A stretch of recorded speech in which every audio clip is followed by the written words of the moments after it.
Alors, je m'appelle Laurence Maestri-Pieri. Initialement, j'ai suivi un parcours de musicienne, de pianiste, et puis de chef de chœur, chef d'orchestre.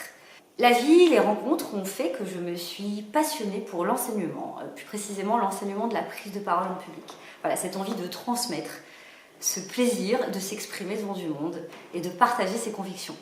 Donc aujourd'hui, je me promène entre des jeunes étudiants Sciences Po, entre des PDG plus expérimentés, des avocats. Au détour, parfois, je prends une petite superwoman active de coworkies qui vient pour que je la coach sur ses présentations. Ça, c'est une partie de mon métier. Et l'autre partie, c'est que j'ai gardé ma casquette de musicienne et je me lance des petits défis où il s'agit de faire chanter entre 20 et 3000 personnes ensemble, juste, si possible, avec un peu d'exigence, tout en gardant le plaisir et le côté ludique.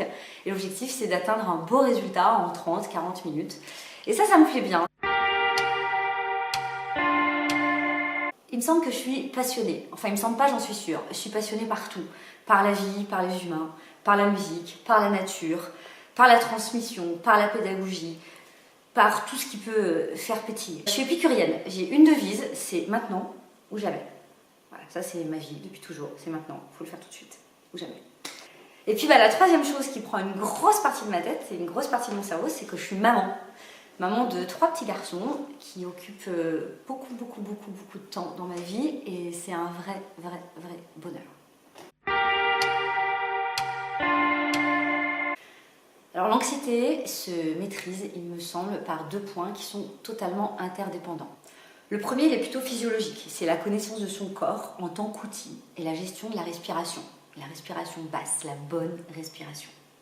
Et le deuxième point, c'est la connexion aux autres, qui va te permettre de sortir de ta bulle et de sortir de ton centrage sur tes propres émotions.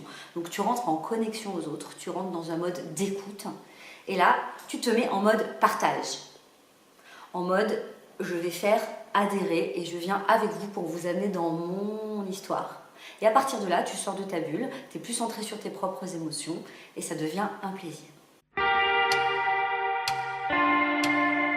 Alors le lien, c'est une rencontre il y a 10 ans, à la sortie d'un concert que je dirigeais, concert d'un Requiem de Mozart à Paris, une personne de Sciences Po qui est venue me rencontrer à la fin du concert en me disant de réfléchir à une conférence sur tous les liens qu'il peut y avoir entre le non-verbal que j'utilisais pour diriger mon orchestre et le non-verbal qu'un orateur doit maîtriser pour soulever des foules, qu'un manager doit utiliser pour faire adhérer à ses idées. Ça m'intéressait, cette histoire de gestuelle, de place des silences, de travail de la bonne voix, d'ouverture.